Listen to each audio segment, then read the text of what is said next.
Says Gemara in Moed Katan Daf Yud Gimel. Although the learning should be a tremendous chos refuah shlema for Moshe ben Bela, surgery tomorrow should be an incredible success. As well as learning should be chos refuah shlema Shmuel Yuz ben Nefir the Verel Avram and Orchel Adai Hashem ben Chana Avigal Pero Bas Esem Miriam Rav Yela Bas Fluma Yisrael Yitzchak ben Dinah Emmanuel ben Vega Chaim ben Zar Shlom Zi ben Rizal Edo Zar Bas Kanandi Itabasim Bas Chayisai Yisrael ben Mendeli as her parents with the Shalei Shalom Bas Sami Bas Shavi of Shrichana Shmuel ben Til Dinah Chan Rizim Chai Bas Zina Dinena Bas Sheinaminda Svi Vega Rivka Bas Bashem Talzim Mechles Avram Yaakov Torah Bas Kilo Shlomo Yisachar ben Esther Yehudes Besoy Shar Chali Yisrael as well as Chos Shidach for Yisrael Chaim and Devar Shem Bas Yitzchak Shandes Bas Ramokal Ron Chav Zav Shendel Zikita Bas Shendel Shema ben Chaya Shlomo ben Libi Zava Ofik ben Deli Rachel Bas Tina. They should find their Shidach Bekarov Bamish. We're holding on the bottom of Yud Beis and Beis at the Mishnah as we continue the halachas and the rules of what one is allowed to do on Chol HaMoed. So says the Mishnah, Machnes Adam Beirasam Ne'aganav. A person is allowed to bring in his fruit if he's afraid they're going to get stolen. Vishayla Bishtanim in a Mishra, and he'll have to lift up the flax from where it's soaking. Why? Bishil Shlo Ta'avoid. So it does not get lost. If you leave the flax soaking for too long, they're going to get ruined. But be careful. Even though these things are mutter, you're never allowed to purposely wait for a Chol HaMoed. V'kulan, and the Mishnah says in that note, if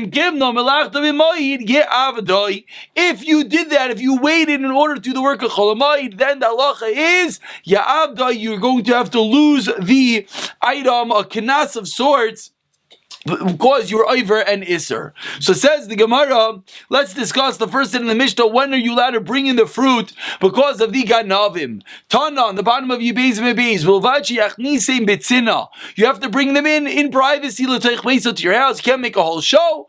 You bring it in private. Rav Yosef Avalei Keshuri, Rav Yosef had a certain beam, and he had to get the beams into his house. I didn't be a mama. He brought them up during the daytime into his house. Abai said to him, Vatani, we learned in a rice. Rav Yosef, why are you bringing them during the day? We learned in a rice that you have to bring them in B'tzina. So you should bring it at night. Amar Alei, Rav Yosef responded, Tzina dehani. The privacy to bring in a heavy beam is Yamamo, is during the day. Why? To do it at night requires extra people by Ma'aduchra Denura, and it requires torches of light, Avsha Milsa, and therefore it's going to create a larger commotion. So the Gemara is pointing out something very important. It's not just night versus day, many people versus few people, heavy versus light, large versus small. It's the entire picture, and then you have to decide what is the way that's going to cause the smallest amount of attention drawn in the case where you're allowed to bring something in because it's going to get lost. You have to do it in a way that will get the intended result. So Rav Yosef said for these beams, that was bringing it during the day. For Charlotte Bishtanim in a mission, you're allowed to lift up the flax, and you're allowed to, in order so it doesn't get ruined. But the Mishnah said you're never allowed to wait specifically for Chol HaMoed. So by Minei Rav Yirmiyah Mirav Zeira. Kivein melachtai b'mayid umeis. Ma'u she'yikanes b'nav acharav. We said it in the Mishnah, a chidish, a kenas, a fine. That if you go and you specifically and purposely wait for Chol HaMoed, what's the halacha? Halacha is the item is forbidden to you. There's a kenas, you're not allowed to use the item. Asks the Gemara, how far does that kenas go? You can't use it. What if that person is nifter? Could his children benefit from the item? Now the Gemara explains what's the basis of this question. If you're going to say as we turn over to Daf Yomi Gimel Amud Aleph, if you're going to say that Shorim Eisen Bechar, if someone cuts the ear of a firstborn, Kanase B'nai Acharov, we give his children in Kanas. What's going on? Says the Tab Rashi, what's going on is someone purposely gives a mum by nicking the ear of his Bechar so that doesn't have to bring it as a carbon. The halacha is that it is forbidden to do such, and not only is it forbidden, we kanas you that you cannot get any benefit. And not only do we kanas you, not only do we kanas the person that does this avera, but we kanas his children afterwards. So that's the reason why I would think so too over here. Will find their children. Says the Gemara, no, it's not necessarily a proof. You know why? Mishum the isura da'araisa. As Rashi pointed out, we're learning out from the pasuk. That's an isur da'araisa to give them b'char amam. So therefore, maybe you cannot learn to the case of Chol HaMoed, as Rashi points out, which is not necessarily an Issa D'Oraisa in a case in which you don't have specific kavana, and of course this has the underpinnings of the larger machlokes, whether what is the iser daraisa of working cholamai, daraisa derabanan, etc. So maybe you can't learn out from the case of bachar. Another case, you sell an eved to a guy, which you're also not allowed to do. You're not allowed to do, and the halach is, if you do such, says Rashi, the eved goes free. Why are you not allowed to do it? Because the eved had mitzvahs while the eved was living. The servant was living in your house. Now that you sold to a guy, he no longer has those mitzvahs. What's the halach over there? As well, the children get the fine, but the Gemara says maybe you also can learn out from there. You give Lamed Aleph 4 lines down. Why not? Mishom dechol yoyma mafkalei mitzvahs. That's a very extreme thing you did. Is that a one-time answer? You're causing a person to be mafkia, to be excluded from mitzvahs each and every day. So maybe that's the reason why the fine is not just on the person but on his child as well. So hachamai, what is the case? What is the din by us at cholamai if someone goes and does work be'isr? Gavra kanis rabbanon v'alesa. Do we say it's kanas on the person and the person's not here? You was nifter, so his children could get benefit. Or the kanas is on the entity and the money is still here. So ask the Gemara. Now we boil down the question. We understand the basis why we would say it's mutter, why we would say it's aser. But now says the Gemara. Bottom line is, what is the halacha? Explains the Gemara. Amar leitini. I'll bring you a raya. You have a field that you cleared away thorns on Shemitah. Tizra l'moitzai shvias. You're allowed to use it and plant it in after Shemitah. Netaiva oy nedaira. But let's say you improve the field. You did some heavy fertilization, or let's say you put the animals in it to allow the animals to use the bathroom and fertilize the field. Loy tizra l'moitzai shvias. Then you're not allowed to use the field on moitzai shvias. Ve'omar Rav Yisrael Reb Chanina naktina. No, we hold. Hey Tiva, let's say someone did this Isser, he improved the field, and then Umeis, Benoi Zara, his son, is allowed to plant it after the Shemitah. So what do we see from here? Says the Gemara, Alma ledidei kansi rabbanon lebreila kansi rabbanon. The kanas, the fine was on you, on the person who did the Isser, but not on his son. Achinam ledidei kansi rabbanon lebreila kansi rabbanon. Says the Gemara, we have a beautiful proof that the kanas will only be on the person himself that did the Isser, but not on the child. Amar Abaye, a second proof. Naktinon, we hold. If someone made something tar, tame, he made someone else's item which is tar, tame, which of course is not allowed. But the halacha is, it's a level of hezik, it's level of damage which is not recognizable. So in such a case, Rashi points out that what is the story if one does such a thing? The halacha is he's chayiv lepara, he has to pay him back. So timay tayrais of umes, what's the halacha loikansu b'nai achrav? We do not kinas the child. The child does not have to pay back for his father's misdeeds. My time, what's the reason in that case when I make someone else's item tamei? Because hezik sheinay nikr loishmei hezik. The reason is because ostensibly it's not a real type of damage. And therefore the kanas is only on him and the kanas is not going to be on his son. But in a case like ours, then we do see that the kanas, the penalty, which is nikr, will not only be on the person himself, the item himself, but as well on his child. Two beautiful proofs that in a case that someone does something forbidden in cholamai, not only is the entity forbidden for him, it's even forbidden for his son. Says the Mishnah, continuing the halacha is what type of business you're allowed to do on cholamai. You're not allowed to purchase a house, you're not allowed to purchase a servant, you're not allowed to purchase an animal, unless it's for a Yom Tov need. Or it's for the seller's need. What's the seller's need? He has nothing to eat, and if you buy from him, he'll now have food for Yom Tov. That's another heter to engage in business. So two important heter we see in the Mishnah. Number one is called Tzairach HaMoed. If you're purchasing something for a yontiv need, that is allowed. And number two is if you're purchasing something and the seller needs the money for a yontiv need, that as well is allowed. So says the Gemara, what is the story of a worker? The Mishnah discussed purchasing an item, a slave, a field, a house. What about a worker? That the worker has no food, and by you employing him to work, he's now going to have food for yontiv. Is that allowed? Amar Lei. So he responded, Tanina, we could learn this from our Mishnah, which says, it adds on to that statement that if it's for the need of the Moicha has nothing to eat, what is that statement coming to include? Seemingly it's coming to include this case, the worker that has nothing to eat. So seemingly we have a clear raya from our Mishnah. Amar lei, no, that's not what it's coming to include. Loi, Parisha Kamefar is just explaining the case that are in the Mishnah, and therefore we do not have a proof. So Eisvei Abaye, Gemara tries again. And it says in the Bryce, you're not allowed to write a debt, a document of debt in the Cholamoid, Vim'inoi Ma'aminoi. But let's say you don't believe the person, therefore you won't lend you the money. Oh, Shein Loi Ma'yoichal, there it is. You don't have what to eat. Hareze Yechtoiv, you're allowed to write it. Shein Loi Ma'yoichal Asuye Ma'yo. Again, what's that line coming to include when the Brisa says if the person has nothing to eat? My love la asui ischar pula shma mina. So we have a beautiful proof, says the Gemara, that in the case where the worker doesn't have what to eat, that as well as a heter. So it's not only the seller has nothing to eat. It's not only if the buyer needs the entity for Yantif, but even if the middleman, the worker himself, needs the cash for Yantif, that itself is a heter. But Ma'aseh Rav Sheshes is not happy. 7 lines in the wide lines. But Chachamim, what do the Chachamim say in the Raisa? There are 3 businesses that are allowed to engage in business on Erev Yantif. Ad Chayatim, the dealers, Aparim, the barbers, Arkoivsin, and the laundrymen. Hachayatim, why the tailor can add the for Kedar Kabul Chol Shamayit.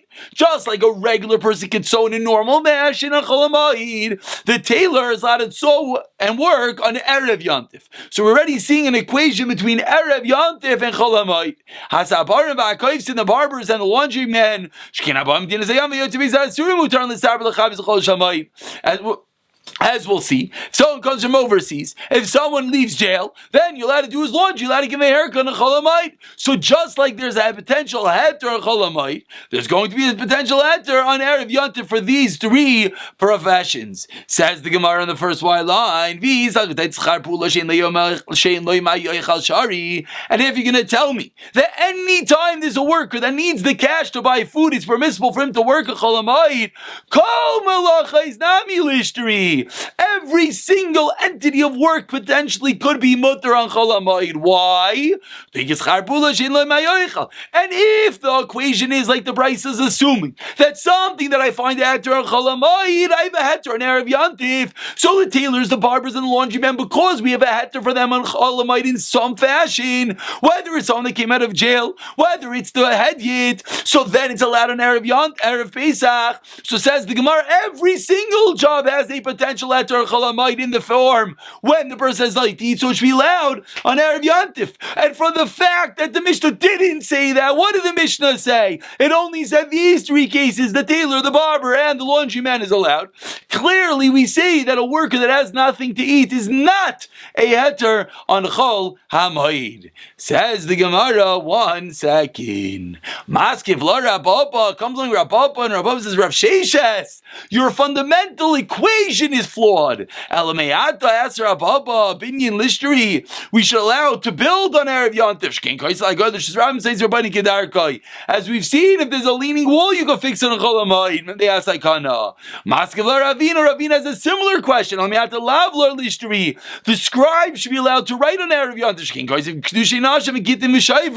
You're allowed to do Kedushin gain and receipts on Cholamayid. So Ela Omer Ravashi after Ravina and after Rav Papa, as fundamentally on the equation on Rav Sheshes in which he equating Cholamayid to Erev Yantif, saying Mutter Cholamayid will have a heter on Erev Yantif, comes along Ravashi and he says to him, Ravashi Mayid Arba also Karamis. You're bringing an equation from Erev Yantif to Cholamayid Mayid Mishum Tircha Makom Seder Sharabanan. Why are you not allowed to work a Cholamayid? We waited 12 blat. We saw this back in Daf Beis. Because of Tircha, because of work, and they were Makom Seder where there's a loss. The Rabbanan gave in and allowed you to have that tircha. But Arba Asar, but an Erev Yantiv, Misham Serech Yantivu, Midi Serech Yantiv, Shari Rabbanan, Midi Lav Serech Yantiv, Lo Shari Rabbanan.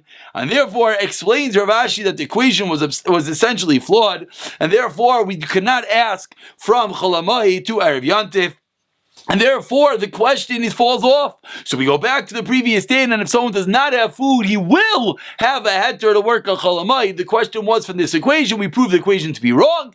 Therefore, if someone has no food and needs to work a cholamayid, Rachmana litzlan, he will be allowed. Says the Mishnah on the bottom of Yigimla Amud Aleph, Ein mefana mibayis labayis, am mefana ula chatzeirai. One is not allowed to move items from one house to another house on cholamayid, but what are you allowed to do? You're allowed to clear out from his house to his courtyard. You're allowed to pick up a vessel from the craftsman if you're nervous for them that they might be stolen. Excuse me. I don't know what I said. You're not allowed to pick up an item from the craftsman, but let's say you're nervous if I leave this item in the craftsman's office, it's going to get ruined. Then you let him move it in to another courtyard. So what do we see over here? We see that in the second case, you let him move an item from your house into your own chotzer. So the Gemara seemingly asks, Va'amrit Reisha, the first part of the Mishnah said, Ein mefanim klal, don't do any sort of clearing out. And then the Mishnah continued and said you could. What's going on? Amar Abayis Sifan Atzla Bayis Shebech Chatzim at a house in the same courtyard, because you're not traveling a large distance, house to house, courtyard to courtyard. It's all done b'tzinat, son, and privacy. That is the reason why it is allowed. Vein Mevi and Kelim Mebeis Uman, you're not allowed to pick up something from the craftsman, 4 lines on the bottom. Amar Rabba Badak Alon Rabba tested us with the following question. Tanan, we learned in a Mishnah, you're not allowed to bring the Kelim. For a minute, we'll ask you a contradiction. It says clearly in the Brayse that you're allowed to. If you don't need them for Yantif. And we answered this contradiction. What's going on? Is it allowed or not allowed to pick up something from the craftsman? On Arba Asar. On Erev Yantif, then you're allowed to pick it up from the craftsman, but on Cholamayid itself, you're not allowed to. Answer number 1. On the last line, everything is talking about Cholamayid. If you believe him, then you got to leave it there. If you don't trust him, that's when you're allowed to pick it up. As we turn over to Yigimla Amud Beis, it says the Gemara Vatanya, not a question, as the top Rashi points out. This is a raya. You're allowed to pick up something from the craftsman. Get going, for example. You pick a pitcher from the potter's house, the Zagog, or the goblet from the glassmaker. Avaloi, what are you not allowed to pick up? You're not allowed to pick up the wool from the dyer. And not a vessel from the craftsman. You're allowed to pay him because he needs the money, but still she'll leave it there at Sloi. But let's say you don't trust him. If you're nervous they're going to get stolen, then so says the Gemara, what do we see? We see that if you don't trust him, you're allowed to bring it home. So that's the raya which we said on the bottom. The Amud, that in the case that you don't trust him, this is how we're answering up the stira, whether you're allowed to or not allowed to is one you believe and one you not. So if you don't trust him, that's when you're allowed to pick it up. Says the Gemara, you only explain picking up the item, but the Brayse also said you're allowed to bring the item to the craftsman. No, it says you're not allowed to bring it. Certainly, you're not allowed to pick it up. Certainly, you're not allowed to bring it to him in the first place. Excuse me, that's part of the kasha. One more time. Ask the Gemara, why is it a question? The Katani, it said, you're not allowed to pick it up, you're not allowed to drop it off. So I can answer that. It must be answer number 1, that one is talking about Cholamayid, and one is talking about Erev Yantiv. Erev Yantiv, you can pick it up, and Cholamayid, you cannot. Says the Mishnah, like a siyos bekash, you let it cover over some cut figs with straw, again to protect it and then to get ruined in Cholamayid. You even let to make some sort of thick covering that the Gemara will explain. Someone who's selling fruit or ksus or clothing, the kelim and utensils, you let to sell it in privacy on Cholamayid. If you need it for Yantif.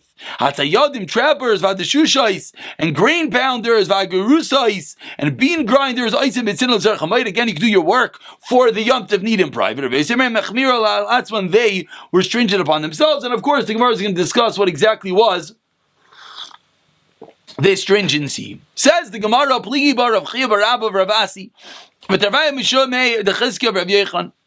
What was the machlokes in this first case? The Mishnah, we have machapin and we have avin and we have not so thick. So what are these cases? So this is the machlokes. Chadam machapin. What does it mean that you could cover aklushi? It means you cover it sparsely. Ma'avin. What does that mean? Asmuchi. You cover it close together. Chadam machapin. What does covered up mean? Ben aklushi, ben asmuchi, sparsely or thick covering. Ma'avin. What does that mean? It means you make a pile so that you can cover it up easily. Tanami hachia writes that which we just said. Ma'avin oisasakim kari. What does ma'avin mean? You make it like a pile. Divrei Rabbi Yehuda. Says the Gemara in the first white line. You're allowed to sell in private these items which are needed for Yantif. Ibayilu asked the Gemara in the first white line. Hey nechmir latzman. What did that last line in the Mishnah? If you remember, the Mishnah concluded. Says Rabbi Yosi, they're stringent. What does that line mean? Asks the Gemara. What is the stringency? Does Rabbi Yosi mean that they were machmer, that they did nothing? Or maybe the chumrah specifically was like the Tanakama thought that they did it bitzina in privacy. Tashema proves the Gemara from a brisa. Says the brisa, if you need to sell, you let it sell in privacy. Rabbi Yosi, here's Rabbi Yosi, Tagri Tavaria, the merchants of Tavaria, and he explains in the brisa. Clear in the Brisa, what is the Chomer that Rabbi Yosi is referring to? They didn't sell it at all. Similarly, the Brisa continues. Said the trappers of animals, vipers, and birds, the and fish, Sadim Bitsina, let a trap in privacy, the Tzarech HaMoed. Rabbi Yosi Omer, Sadi Akka, and Echmir, Latson, again, the trappers in Akka were stringent at what? Shlei Sadin Kolaker. Tishushe Chelka, Tigris, Vitisni. These are different type of pounders or making different types of grains, as the Gemara is going to explain in a moment. They're allowed to daishishin bitzina, they can pound in private l'terech hamoed. So very, very clear from this brisa, three different cases where Rabbi Yosi spells out explicitly what is the chumrah. The chumrah was they absolutely did nothing on chol hamoed. Amar Abai, so says Abai, let's go into this final case that we spoke about, these different types of grains. Chelka, what did the brisa mean that it says by Chelka is chadal litras, they take one piece of grain, one kernel, I split into two. Tirgis, what is tirgis? Chadal litras, split into three. Tisnis, chadal arba, different ways of splitting and pounding the wheat grits, but they're all from grain. Kios Ravdimi Amar Kunsa, Ravdimi said, no, what is it referring to? It's referring to spelt. Meisvei asked the Gemara and Ravdimi, Chelka, Tirgis, Vitisni, these three entities, Tamei and Bechol Makam, they are Tamei. Ask the Gemara. According to Tanakama, they explained what are these three entities? They're all wheat grits in just different fine ways of grinding. Is it 1 to 2, 1 to 3, 1 to 4? I understand they're Tamei. Why? This kasher, because they're susceptible to be Mekabel Tama from the preparation process. That's the reason why they are Mekabel Tama. According to Rav Dimi, that he said, referring to spelt. Why are we saying they're Tamei? They never were made susceptible to be Mekabel Tama. Answers the Gemara for Rav Dimi, Kigoin, the Miklefan, the cases where they're hulled, they take off the outside shell, and therefore, how do you take off the outside shell of these wheat grits? You have to soak them in water of the spelt. That's when you take it off, and the soaking of the water is that which makes it susceptible to be Mekabel Tama. But ask the Gemara, but according to Rav Dimi, if we're talking about spelt, why is it called Chelka? Explains the Gemara, my garlic chalka, to shakel chalkaya, because the hull of the shell is removed and it makes it chalkaya, makes it smooth. Meisvei, the Gemara asks again, Rav Dimi, hanoidim in adagan, if someone makes a neder, he's not getting any benefit from grain. What are you not allowed to eat? Says the brisa, aser min apula mitzri yavish. You're not aser af min apula mitzri yavish. Not even allowed to have dried Egyptian beans. Umoter, what are you allowed to have? Belach, fresh Egyptian beans. Umoter ba'oirez, you're allowed to have oirez bechelka v'tirgis. These three entities, rice, chelka, tirgis, and tisni. So according to the Tanakhama, it's all talking about wheat, just different ways of crushing it up. I understand that when someone makes a neder mina dagon, that included in it is all of these. Why? Because they're all types of grain. According to Rav Dimi, that what are we referring to? That you're turning to spelt dagon malyu. Ask the Gemara, it's regular dagon. So what is the chiddush punish by telling me that this is also included? Says the Gemara, you're right. Kasha, this is indeed a kasha on Rav Dimi, but we know kasha means that there is an answer that the Gemara does not delve into it. And we conclude the parak that Rav Huna says the Gemara, Rav Huna Sharli Lahane Kurafaisa. Rav Huna allowed certain spice merchants Lamezal Zvunei Ki Orachayu, they could sell the normal fashion Beshuka in the Shukah and Cholamite. Hey, say Rav Kahana, Rav Huna, what are you doing? Chanos Besucha Listev. We learned in a Mishnah that if you have a store that's open up to the stave into the side area, the bench area, you can open normally. Besucha Lishasar Rabim. If it's a public store, you open one door, you close one door. Ve'erev Yantiv Achron Shalchag, in the end of the Yantiv Mitziyum Atir Shukah, here you take out the fruits and you adorn the entire city. But what do we see clearly? We see them, they covered Yantiv Achron in. The only time you're allowed to do things in public is for the honor of Yantiv. Shlovim, they covered Achron Lai, but not for no reason. So why you, Rav Huna, are you allowing the spice merchants to sell their wares out in the open? Explains the Gemara, fundamental difference. One is peiros, one is spices. When you buy peiros, you buy in large quantities. So in that case, we're nervous to let you sell in the open because it looks like you're selling for after Yontif. But when you're selling spices, inherently you always sell smaller quantities. So there's never the concern and the stigma that it looks like you're selling for after Yontif, and that is why Rav Huna allowed them to keep the stores open in the shuk. A quick short parak, 3 blat. We should do a large chazara. We'll pick up for the new parak in tomorrow's shir.